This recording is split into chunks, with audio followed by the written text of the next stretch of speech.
Leyonhjelm. David, thank you so much for your time. Why did you invite Milo to Canberra? Oh, well, he tends to offend the same sorts of people who try to who take offence at the sort of things I say.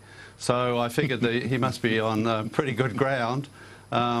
He describes himself as a libertarian and conservative. That's sort of, an area that I find a lot of common ground with. So, I'm very much in favour of giving people who are, others are trying to howl down and shut them down. I'm all in favour of giving them an opportunity to say their piece. Spot on. What did you make of his message today?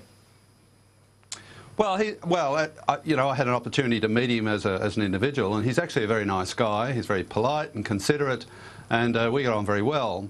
Politically, he is, somewhere between conservative and libertarian. He says that himself.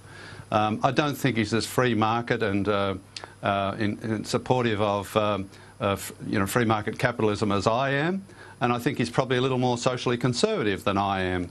As you know, I'm a libertarian, and my view is the government should get out of our lives unless it is to stop us from hurting others.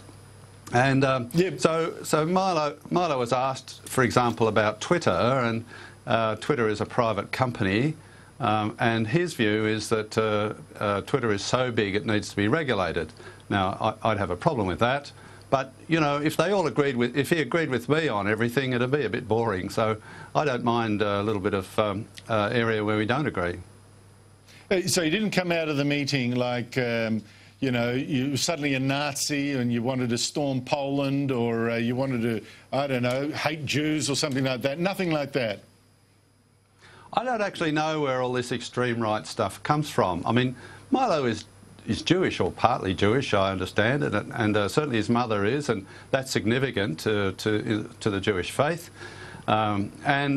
He's married to a black man, so how can he be a racist? In fact, the extreme right, the Nazis, who are really more socialist than anything, they hate him. They absolutely despise him.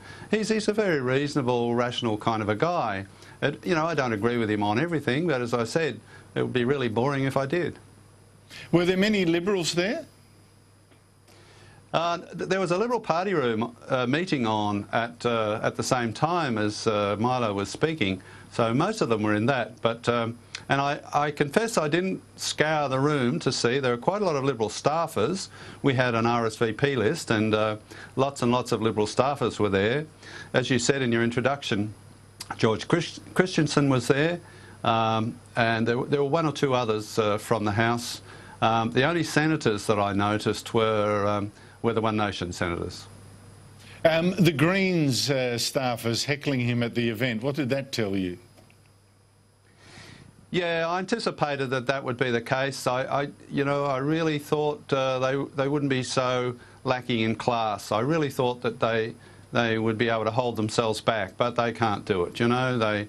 They just don't believe anybody else is entitled to another point of view from their own. And rather than just disagree with people, they want to hurl abuse and shut them down.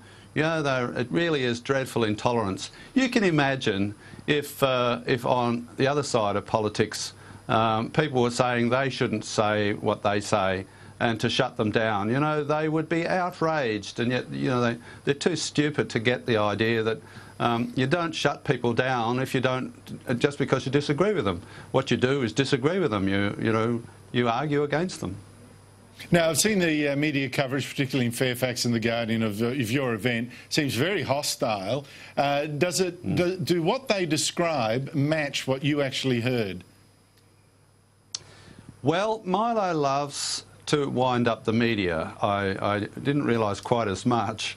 So as soon as the Fairfax journalists asked him questions, Milo decided to give them a bit of a wind-up. Now, he was quite civil about it, he was quite polite about it, but he really did zero in on them. And so I suppose it's not a surprise that, considering most Fairfax journalists can't keep their own feelings out of their journalism and just report what happened, then I suppose I shouldn't be at all surprised. But he really was quite civil. I didn't think anybody in the room, other than those particular individuals, would have felt that he was saying anything particularly bad. He was, I think, going after them on identity politics and disagreeing with them. You know, it was disagreement essentially, nothing more than that. He wasn't calling them rude names or discussing their heritage or any of that sort of stuff. No, I thought the journalists went there to smash him, not to report him. Seemed quite clear to me. David Leyonhjelm, congratulations on you having the integrity to open Parliament House to debate, and you know, strength to you. Thank you very much, Andrew.